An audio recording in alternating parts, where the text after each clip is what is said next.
I'm an entrepreneur at heart, but I was waiting for my green card, so I had to work in large companies. And but even so I had these dual personalities. I was director of finance things, which was my kind of training and profession.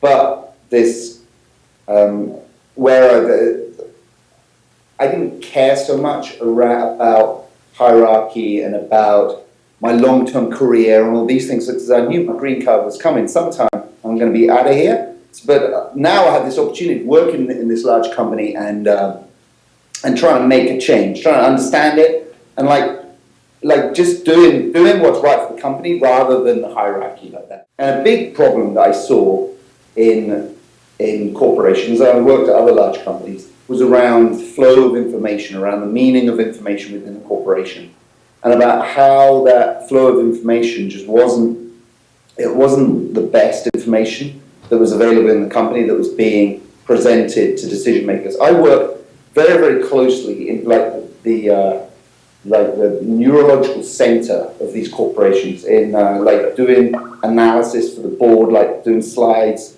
and charts for the CFO, and meeting with execs and basically doing their analysis. So I was running big spreadsheets, running big presentations, like that kind of stuff, like Chartwaller for these big bosses, and seeing how, really understanding how how it works, how this corporation, how a corporation, not necessarily this corporation, but how a corporation aggregates intelligence from its employees, normally from the next level down, and make sense of it.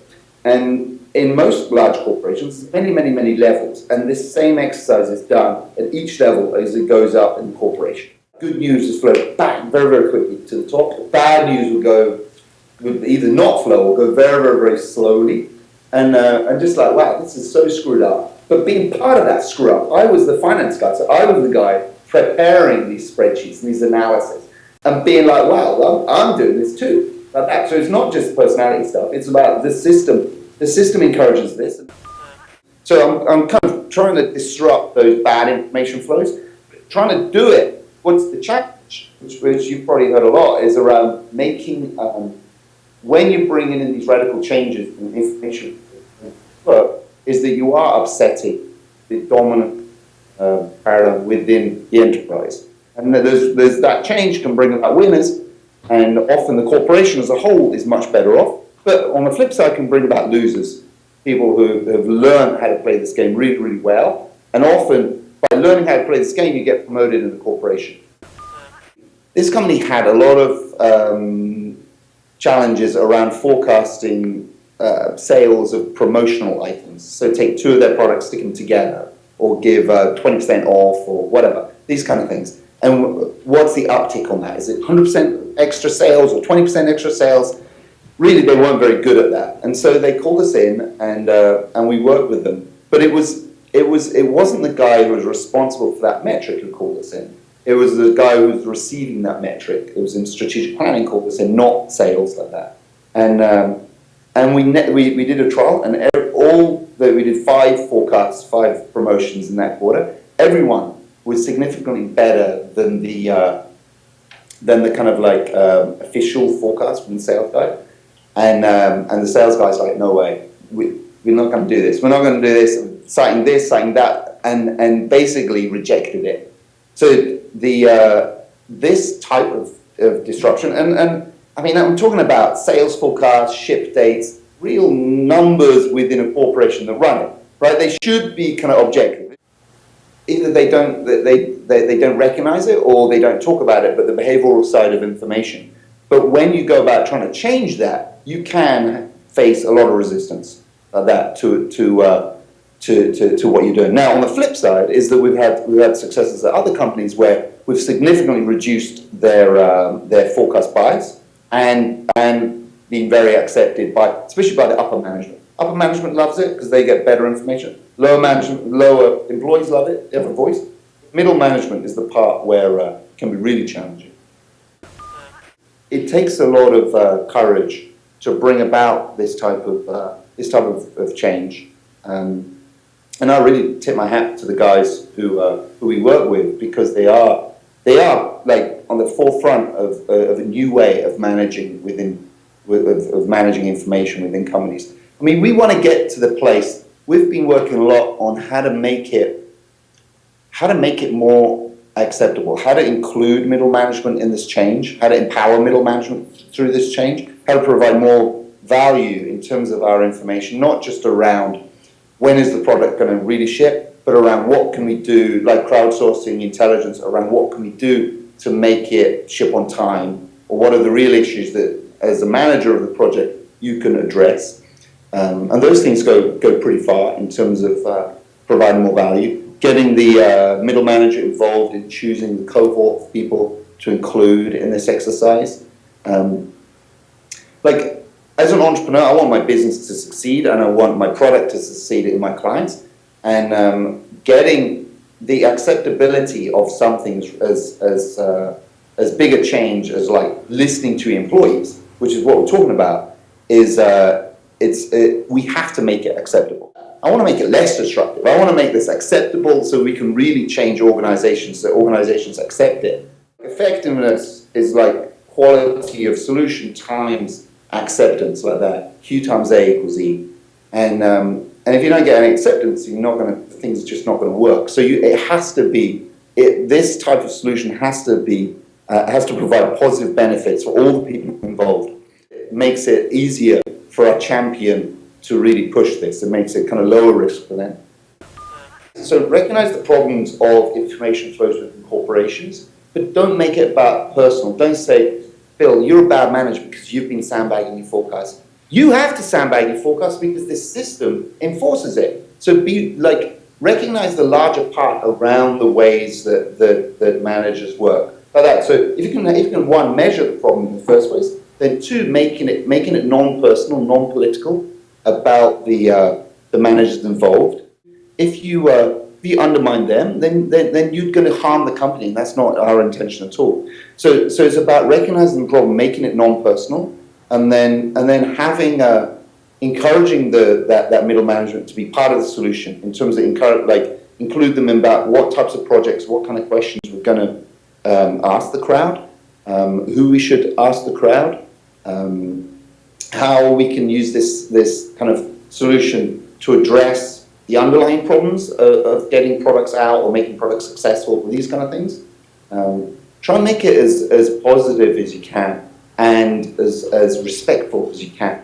So moving away from this kind of them versus us, we're going to change the world, we're going to undermine, it's revolution. It's not about that. It's about making this thing that many people work in, right? Many people's lives are largely governed by their work experience, making that work experience more efficient and just more humane.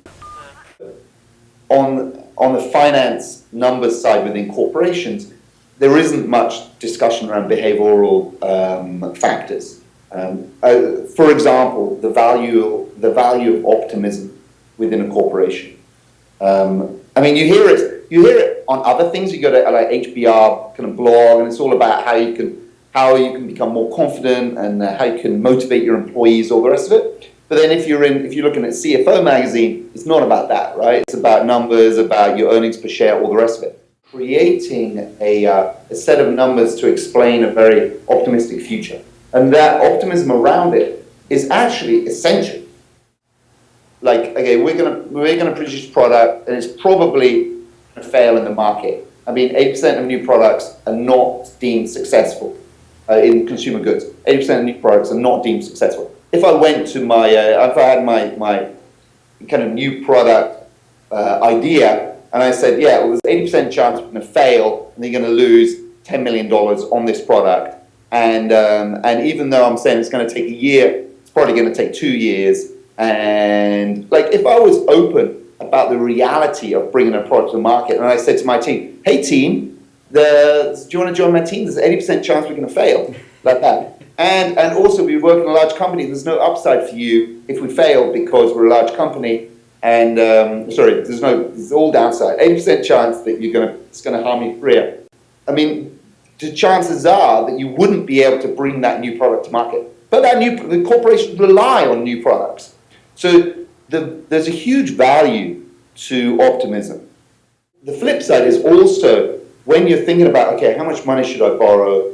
How much space do I need in my factory? Like, should I sign this partner or not? Should I expand to this market or not? Those decisions, you should be able to split out your thinking and say, okay, I realize that this is the reality of my business, and that's something different. But at the moment they're mashed together, and normally you're very much encouraged to have one set of numbers, which is like which is like trying to be this thing and trying to be this thing. You're trying to do both at the same time, which is wrong like that. What we want to do is to be able to help hold both like that, to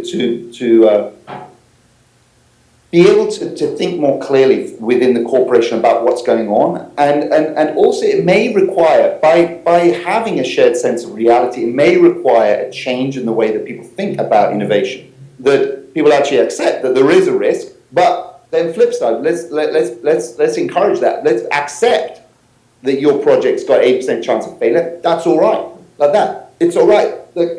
All the 80 of the last 100 projects have failed. Yours may too, but that's okay. I'm going to protect you. But being realistic about that stuff. Otherwise, what happens now is that you have this set of numbers which are produced. Everyone, yeah, we're going to make loads of money. It's going to be great, blah, blah, blah.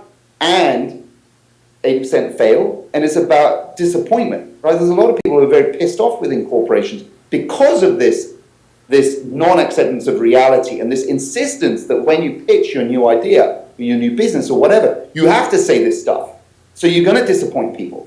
And like, no one wants to be disappointed, but it's about having the ability to generate these unbiased estimates and to manage your team with more knowledge like that, being more honest about the future, and then just being more mature about the whole thing. These are big changes we're talking about, and now we have the ability to say, "Oh, you're wearing no clothes, right?" and now, okay, let's deal with that. But the corporations that do it well and that learn enough about this and do change will be much more effective in the future.